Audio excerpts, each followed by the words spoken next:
America, Canada আর Mexico, এই তিন দেশে এবারের বিশ্বকাপ আয়োজন হতে চলেছে। ইতিহাসের সবচেয়ে বড় বিশ্বকাপ, কেননা এত সংখ্যক দেশ এবারে বিশ্বকাপে অংশগ্রহণ করেছে, যেটা অতীতে কোনো বিশ্বকাপে এত দেশ অংশগ্রহণ করেনি।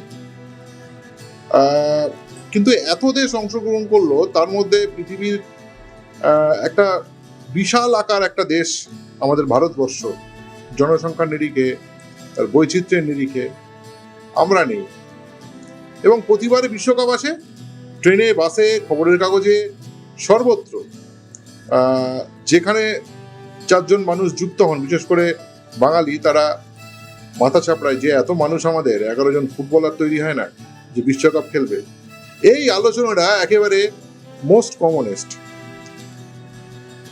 এই হতাশা নিয়েই আমরা বিশ্বকাপ দেখি, এবং বিশ্বকাপ দেখতে দেখতে আমরা উত্তেজিত হই, কেননা নিজের দেশ ছেড়ে আমরা কেউ ব্রাজিল, কেউ আর্জেন্টিনা, কেউ জার্মানি, কেউ পর্তুগাল, কেউ ফ্রান্স, কেউ স্পেনের, কেউ জার্মানির সমর্থক হয়ে যাই।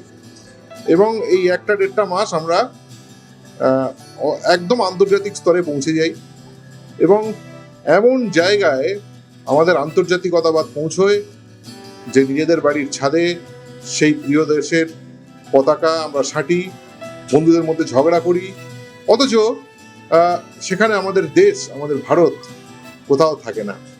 काटू क्या अभी काटू? आप नहीं रुक जाइए। गेम कोई भी हो, पकड़ मजबूत होनी चाहिए। सीमेंट से पकड़ बनाए मजबूत। SRMB 550D TMT bar। বিশ্বের এত বড় একটা মঞ্চ, যেখানে ভারতীয় ফুটবলের কোনো উপস্থিতি নেই। 1950 সালে ফিফা জাস্ট বিশ্বযুদ্ধ শেষ হওয়ার পর যে ব্রাজিলে ওয়ার্ল্ড কাপ হয়েছিল, সেখানে ভারতীয় দল ডাক পেয়েছিল, যোগ্যতা অর্জন করেছিল। কিছু প্রতিদ্বন্দ্বী যারা ছিল তারা নাম প্রত্যাহার করে নেয়, কিন্তু শেষ পর্যন্ত অল ইন্ডিয়া ফুটবল ফেডারেশন সেবারের বিশ্বকাপ থেকে সরে দাঁড়ায়। সেই আপাত সহজে চান্স পেতে পারত যে বিশ্বকাপ ভারত, সেটা না হয় আর কোনো কালেই বিশ্বকাপে যোগ্যতা অর্জন হলো না। ভারতীয় পুরুষের ফুটবল দল এই অমোঘ এবং কি বলবো সবচেয়ে বড় যে মঞ্চ, সেখানে সুযোগ পাওয়া থেকে বঞ্চিত হলো। আচ্ছা, ভারত তো খেলছে না, মানে ব্লু টাইগার্সরা খেলছে না, আমরা খেলছি না, কিন্তু ভারতীয়রা কি বিশ্বকাপ খেলছে? প্রচুর খোঁজ খবর করে জানা গেল বেশ কিছু ভারতীয় বংশোদ্ভূত ফুটবলার ভারতের সঙ্গে কানেকশন রয়েছে, বাবা, মা, বা শুধু বাবা, বা কোনো কারণে ভারত থেকে অনেক আগে চলে গেছেন, কানেকশন রয়েছেন, এমন বেশ কিছু ফুটবলার এই তালিকায় রয়েছেন। ফলে তাদের পায়ে পায়ে, তাদের ছন্দে ছন্দে ভারত কিন্তু পৌঁছে যাবে বিশ্বকাপের আঙিনায়। প্রথম নাম সরপ্রীত সিং, তিনি নিউজিল্যান্ডের হয়ে খেলবেন। সরপ্রীত সিং, নিউজিল্যান্ড যখন নামবে মাঠে, নিউজিল্যান্ডের সঙ্গে আমাদের সম্পর্ক ক্রিকেটীয়, কিন্তু এবারে ফুটবলের হবে। সরপ্রীত সিং যখন মাঠে নামবেন, আমরা অবশ্যই তাকে খুঁজবো, কেননা তার হাঁটা চলা, তার সবকিছুর মধ্যে কিন্তু ভারতীয়ত্ব কতটা আছে সেটা আমরা খুঁজবো। তার নামের সঙ্গে তো সিং রয়েছে, ভারতের একটা জনপ্রিয় পদবী সিং। এই সরপ্রীত সিং ভারতীয় বংশোদ্ভূত ফুটবলার।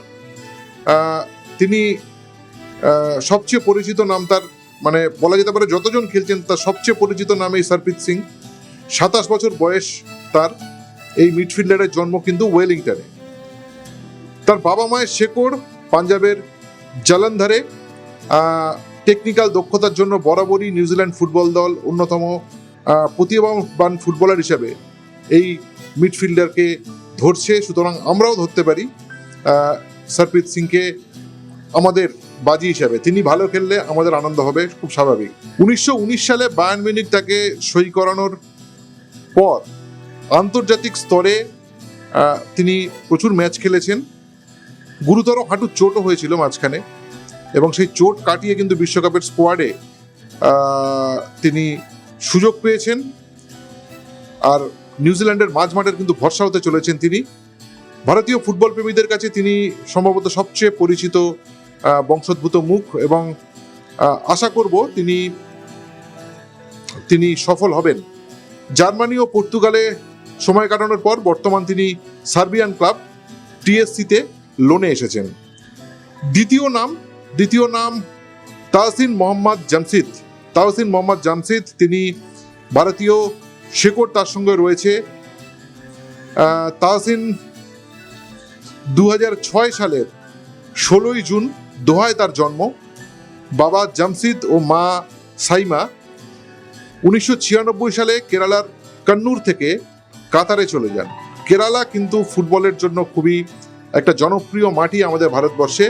কন্নুর থেকে তারা চলে যান দোহাতে।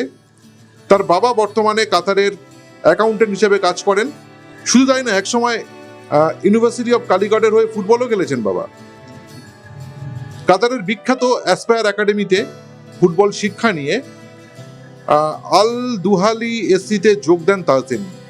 দ্রুতগতির এই আক্রমণাত্মক উইঙ্গার ইতিমধ্যে নিজেকে প্রতিষ্ঠিত করেছেন এবং যথেষ্ট দক্ষ একজন ফুটবলার। কাতারের সিনিয়র অনূর্ধ্ব-23, অনূর্ধ্ব-20 এবং যুব দলের হয়ে খেলেছেন। আফগানিস্তানের বিরুদ্ধে বিশ্বকাপের বাছাই ম্যাচে সিনিয়র দলের হয়ে তার অভিষেক হয় এবং তারপর তিনি এই কাতারের বিশ্বকাপের স্কোয়াডে তিনি সুযোগ করে নিয়েছেন। এর আগে কাতার স্টার্স লিগে খেলা প্রথম ভারতীয় বংশোদ্ভূত ফুটবলার হিসেবে তিনি ইতিহাস গড়েছিলেন। এবার বিশ্বকাপে আরও এক নতুন মাইল ফলকের সামনে তিনি। তৃতীয় যে ফুটবলার তিনি অস্ট্রেলিয়ার নিশান ভেলুপিল্লে। তিনি অস্ট্রেলিয়ার হয়ে খেলছেন। অস্ট্রেলিয়া স্কোয়াডে রয়েছেন দক্ষিণ এশীয় শেকড়ের এক ফুটবলার এই ভেলুপিল্লাই। 2001 সালে 7ই মে মেলবোর্নে তার জন্ম। বাবা সাসিথান ভেলুপিল্লাই মালয়েশিয়ার আর শ্রীলঙ্কান তামিল বংশোদ্ভূত, মা Gillian Anglo Indian. Melbourne Victory এফসির একাডেমি থেকে উঠে আসা নিশান ইতিমধ্যে ক্লাবটির হয়ে বেশ কিছু ম্যাচ 128টি ম্যাচ কিন্তু অলরেডি খেলেছেন মেলবোর্ন ভিক্টরির হয়ে। আন্তর্জাতিক স্তরে দ্রুত নজর কাটছেন। চীনের বিরুদ্ধে বিশ্বকাপের বাছাই ম্যাচে অস্ট্রেলিয়ার হয়ে তার অভিষেক হয় এবং অভিষেকে তিনি কিন্তু গোল করেন। নিশান ডাকেন অভিষেক ম্যাচে। এরপর থেকে নিয়মিত সদস্য হয়ে উঠেছেন তিনি অস্ট্রেলিয়ার দলের হয়ে। বিশ্বকাপে তার উপস্থিতি তার তামিল বংশোদ্ভূত ফুটবলের মধ্যে অন্যতম একটা বড় মঞ্চে তার নিজেকে প্রতিষ্ঠিত করার একটা সুযোগ রয়েছে। এবং হ্যাঁ, এখন ভারতীয় বংশোদ্ভূত ফুটবলারদের দিকে নজর পড়েছে অবশ্যই আমাদের, কেননা আমাদের তাছাড়া হবে না। আমরা কিন্তু এই নজর রাখতে পারি নিশানের দিকে। 4 নম্বর যে নামটি রয়েছে তিনি স্যামুয়েল মৌটোসামি। তিনি DR কঙ্গোর হয়ে খেলবেন। আফ্রিকার নেশন কঙ্গোর হয়ে তিনি খেলবেন। ভারতীয় বংশসূত্র থাকা তিনি আরেকজন ফুটবলার, চতুর্থ ফুটবলার। DR কঙ্গোর এই মিডফিল্ডার কিন্তু ফ্রান্সের প্যারিসে জন্ম তার। প্যারিসে জন্ম, মা কঙ্গোর বাসিন্দা হলেও বাবা ইন্ডো ওয়াডেলুপিও তামিল বংশোদ্ভূত। 2019 সালে DR কঙ্গোর হয়ে তার অভিষেক হয়। ইতিমধ্যে 57টি আন্তর্জাতিক ম্যাচ খেলে ফেলেছেন, একটা দুটো নয়, 57টি আন্তর্জাতিক ম্যাচ খেলে ফেলেছেন তিনি।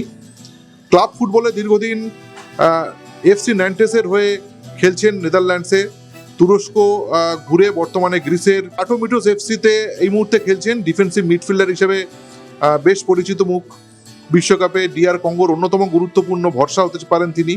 খুবই কঠিন গ্রুপে রয়েছে কঙ্গো, কেননা সেই গ্রুপে রয়েছে পর্তুগাল, কলম্বিয়া এবং উজবেকিস্তান। খুব কঠিন লড়াই। সেই লড়াই পেরিয়ে কঙ্গো ভালো ভূমিকা রাখবেন এবং আমাদের এই ভারতীয় বংশোদ্ভূত ফুটবলার মাতুসামি তিনি ভালো খেলবেন, এই আশাটা রাখা যায়। আরও এক উল্লেখযোগ্য নাম রয়েছে, যদিও এই তালিকার মধ্যে নয়, কিন্তু দূর সম্পর্কের তিনি ভারতীয়। গোটা পৃথিবীতে যদি খোঁজেন প্রতি 7 জনে একজন ভারতীয় হয়, কিন্তু বিশ্বকাপের আঙিনায় সংখ্যাটা আরও কম। একদম মাইক্রোস্কোপিকভাবে এই 4টি নাম খুঁজে পেতে হলো। এর থেকে মাইক্রোস্কোপিক কোনো পরীক্ষা অনেক সহজ। বন্ধুরা, ভালো থাকবেন এবং নজরে রাখবেন এই 4 ভারতীয় বংশোদ্ভূত ফুটবলারদের। তারা জিতলে আমাদেরও মনে আনন্দ হবে, এই কথা বলাই যায়। নমস্কার। ভিডিওটি ভালো লাগলে অবশ্যই লাইক শেয়ার করবেন, সকলের মধ্যে ছড়িয়ে দেবেন। extra time.